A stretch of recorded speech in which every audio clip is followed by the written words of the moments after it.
And now the New York Times failed assist. That's the focus of tonight's angle. The hard left turn of the Democrat Party, it's well documented. In a little over a decade or so, they went from electing not once but twice Barack Obama, who deported a record 3 million illegals from the United States. They went from that to brazenly obstructing ICE agents. Get out of the way. Stop. You guys need to clear now.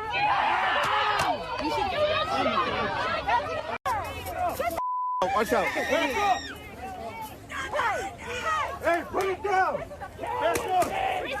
it down. You guys need to calm down and get out. You need to get out. You need to get out. Yeah, the banner on that should be, yes, that's a congresswoman. That's a congresswoman posting that.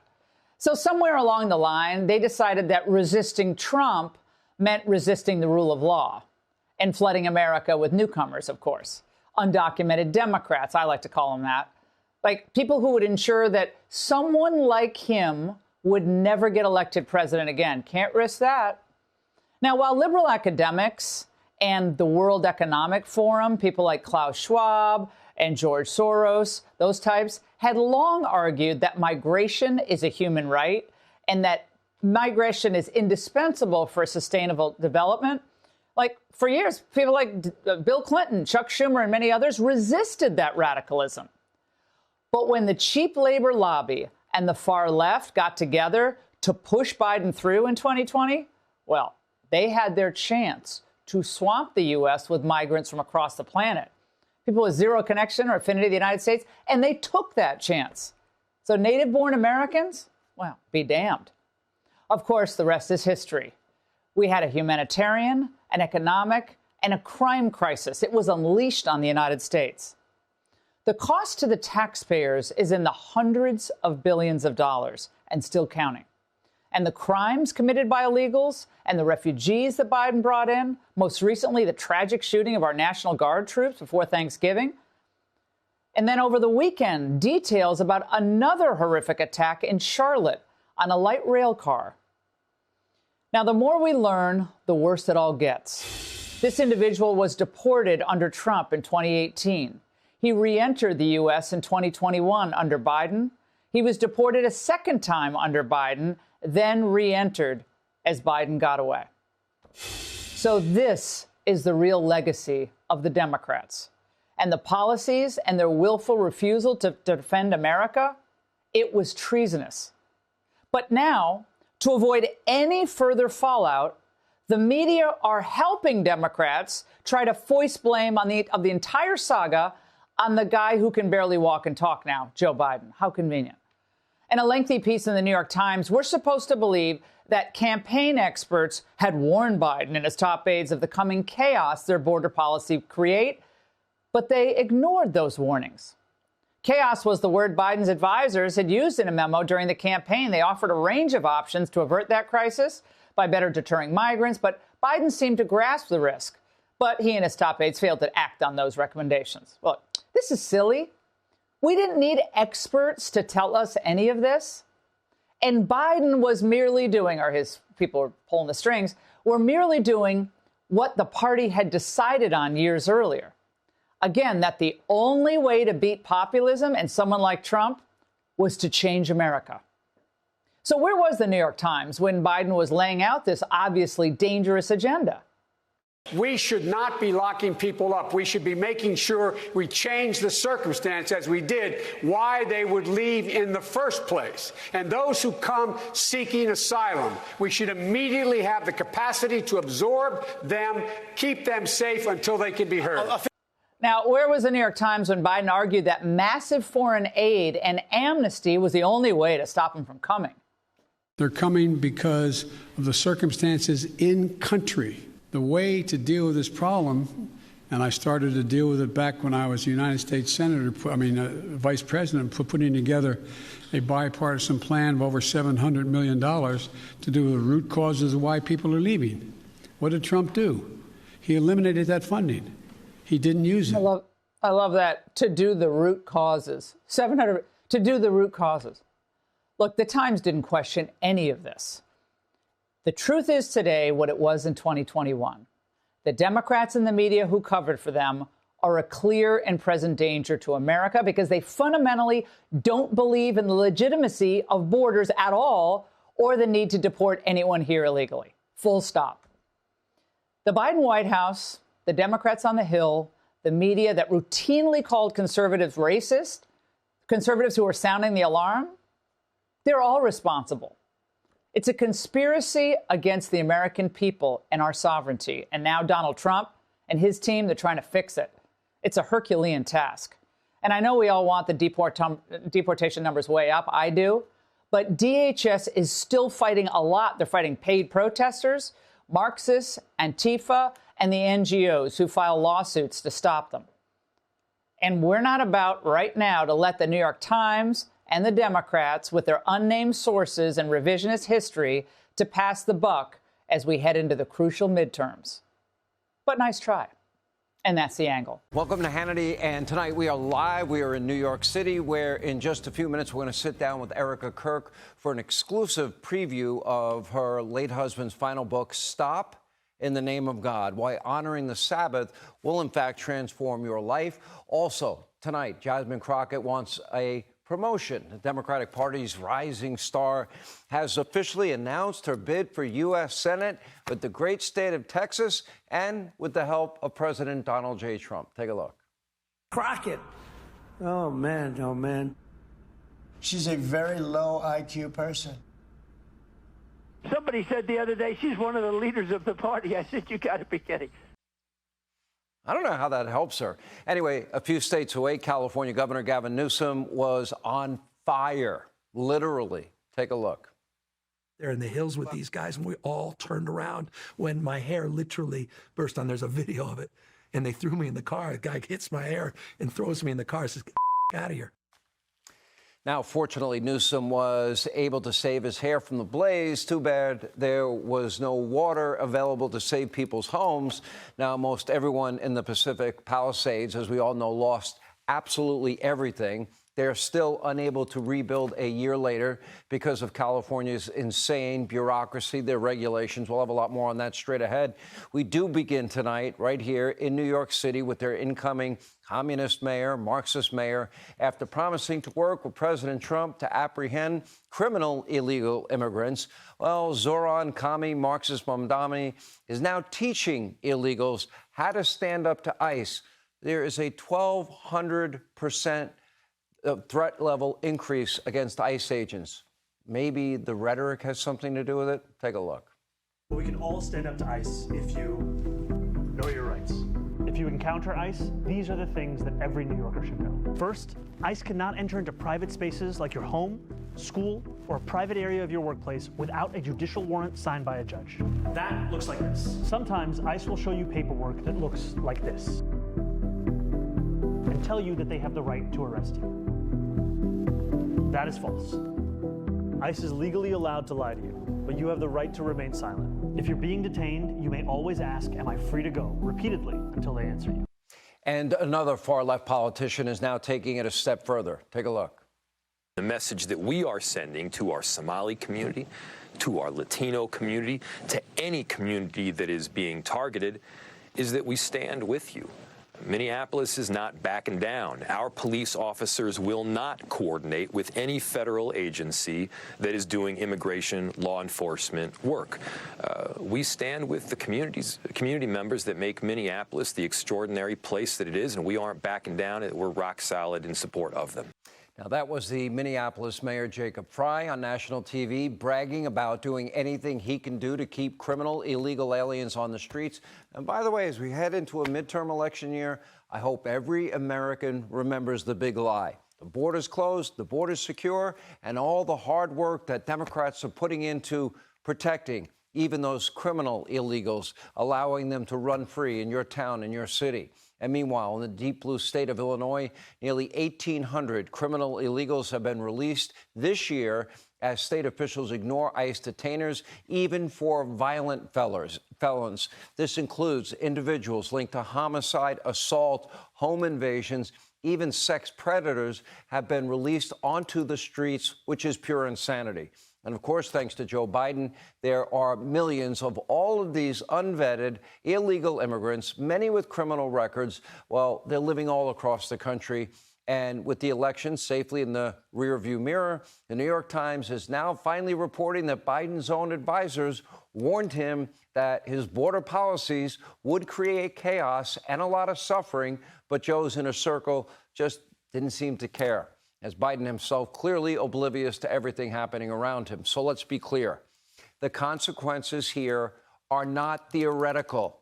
For example, this weekend, a criminal illegal immigrant who was previously deported multiple times stabbed a person on the very same Charlotte, North Carolina rail system where that young Ukrainian refugee was murdered on video by a career criminal. That was just a short time ago. And yet, for some reason, elected Democrats continue to allow violent criminal illegal immigrants back out onto your streets, putting all of you and your families at risk.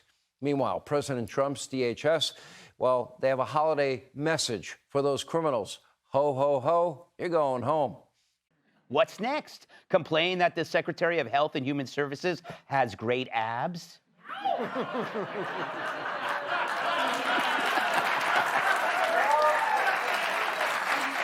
See, SNL's take on Pete isn't an insult, especially if you imagine Pete himself is watching it. He'd watch and say, yeah, that's me, so what? How are you gonna make fun of me next? By saying my perfect hair makes orphans cry? That's the thing about being an actual badass. Your critics end up becoming your hype team. They're just confirming the brand. It's like when they called Dick Butkus the dirtiest player in the NFL. There he is. He's like, oh, no wonder no one sent me a birthday card, as he punts a quarterback's severed head into the stands. Look, if the worst thing you can say about a Secretary of War is that you're a scary dude, fine. I mean, it's the same thing we said about this guy. And considering the previous administration's foreign policy clown car, which had all the potency of a Roomba with a dead battery, and the jokesters gave them a pass as well as their invalid boss. Speaking of, what is Joe doing in his free time? The usual.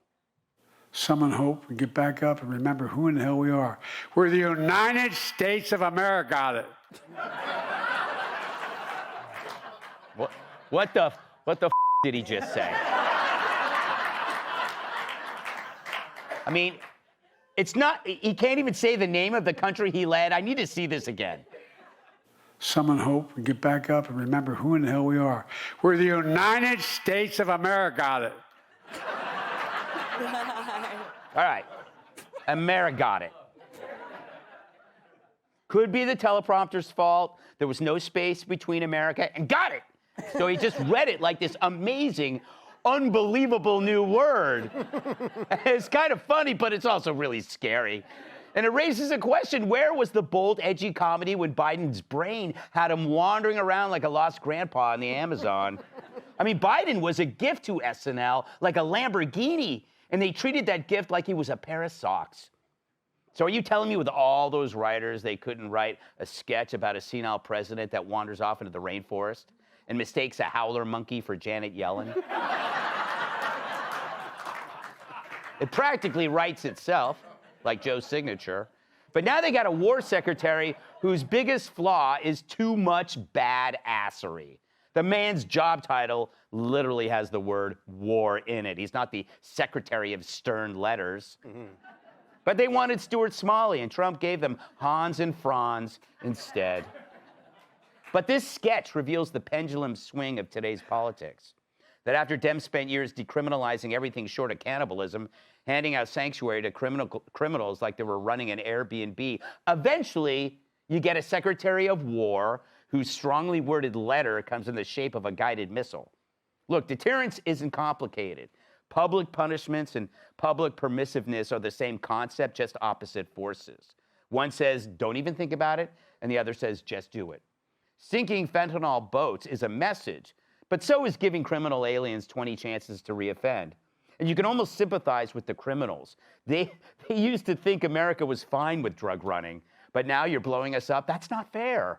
For years, the Dems treated criminality like it was another lifestyle choice, And now we got a guy who wakes up in the morning thinking, how many narco boats can I vaporize before lunch? And really, there is no harm in bragging about it. In fact, bragging gets the message out. And that message is no más, amigos, which is Spanish for your boat is on fire.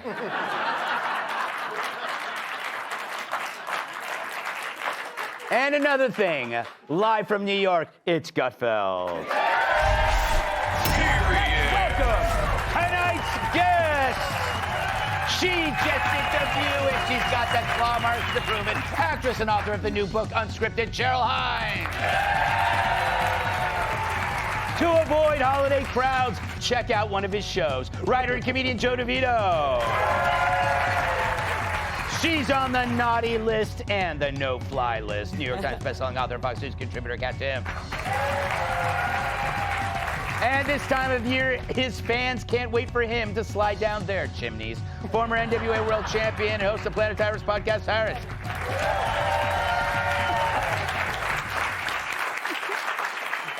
Cheryl, congratulations on the new book. Thank you. Beautiful cover, and I like the back as well. I get 2 pictures of you instead of 1. So I can just keep flipping it back and forth when I'm alone. Yeah. Welcome to the show. I got to tell you, I'll get to the topic, but I love the pictures in the book because we grew up basically at the same time. Yeah. So your family looks just like my family, except better looking. You have better hair. Yeah. Do you see what I'm saying? Yeah, her family's way better looking. You know what? Let's just get to the topic. Have you hung out with Pete Hegseth? What's he like? Dreamy. Yeah. He's great, you know. Yeah. He's I mean, I was gonna say he's a lot of fun, but I'm not like, you know, we're not telling joke after joke. Yeah, We're just yeah. having dinner and stuff. He's kind of intense. He's he's a funny, little intense. and then he gets intense, and then he's funny, then he gets intense, and then you get scared as the night wears on. Yes, something like that. But you feel safe next to him. Oh, definitely. Yeah. Actually, the whole I guess this pirate ship that is the White House, you feel kind of safe around. They're all kind of dudes. I Yeah, mean, there's a lot of bro energy. RFK. Yeah, I've heard of him. Sean Duffy.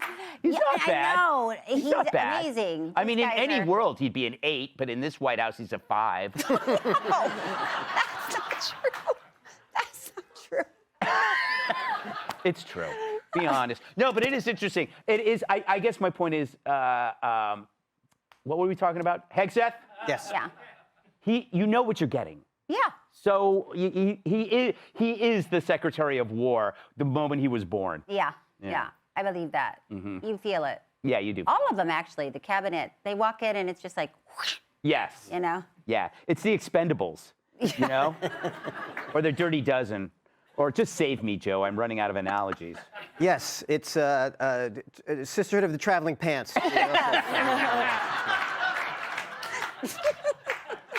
What did you make of the SNL take on Hegseth? I thought it was good. I didn't know it was a Hegseth impersonation at first because he had his shirt on. Yeah. But yeah, I thought it was funny, but it's just so silly that all these years went by and they acted like they couldn't do a good impersonation of Joe Biden, that he wasn't giving them something to be funny about. And then we see him come out with, I mean, he's the only person where him having a stroke mid-sentence is almost good news. Right. Because you see him seize up and you think, well, at least some of the blood is getting to the brain. That with America got it, it's like, well, you know who doesn't got it? Joe Biden. Joe Biden doesn't got it. It is a great shirt, though. America got it. America got. Yes. Yeah. So yeah, it just shows that you compare, and to say that they're manly in the cabinet now. I mean, between Pete and Sean Duffy, just in terms of sheer fertility. Yes. There's like hundreds of children between the two of them. But compare him to our previous Secretary of War, Lloyd Austin actually vanished for a while, and not only did Joe Biden not know, no one knew. He was that irrelevant that they figured, well, he's out wandering around. Joe's out wandering around. Maybe they'll bump into each other and have a conversation.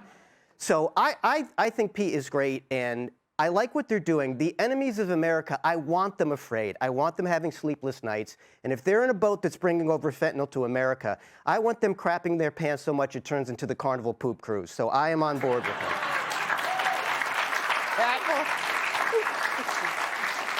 Kat, you are basically non-interventionist, but could you look and see, like, perhaps these are basically messages that you're sending long-term to reduce the further trafficking of drugs? You knock out 3 boats now, you pretty much keep future boats from coming.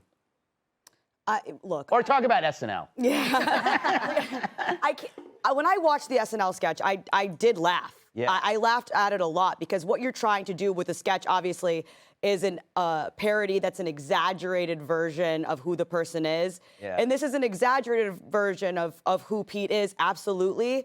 But I also think that if Pete were to actually say a lot of these things, a lot of the MAGA base would actually be like, I loved that. Like when he came out, he was like, as you might have read in some gay newspaper, we're now at war with Venezuela. If he actually did that, a lot of people would be like, damn right. Like, I think he did say that. That's what I'm saying. I'm like, is this a documentary that I'm watching?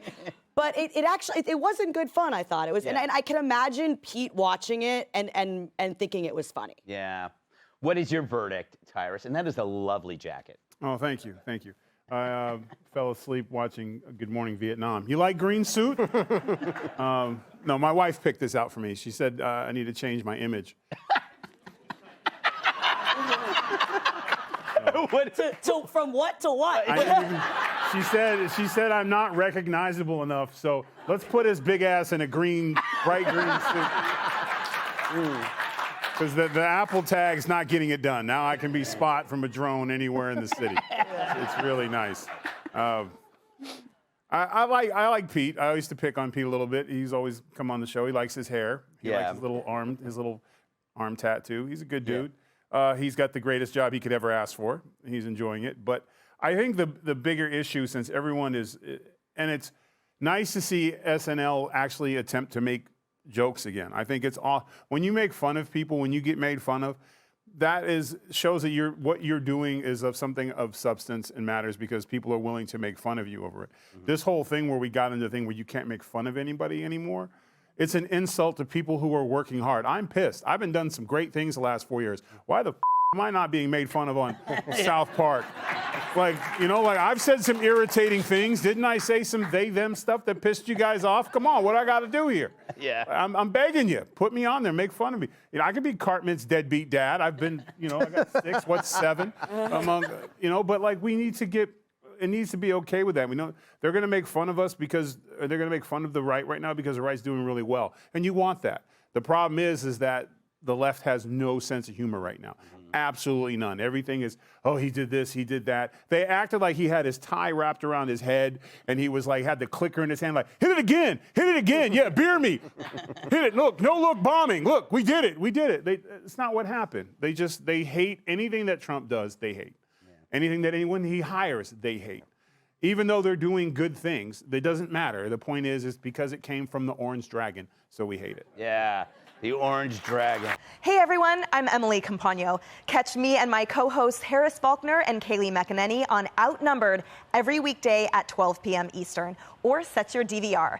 Also, don't forget to subscribe to the Fox News YouTube page for daily highlights.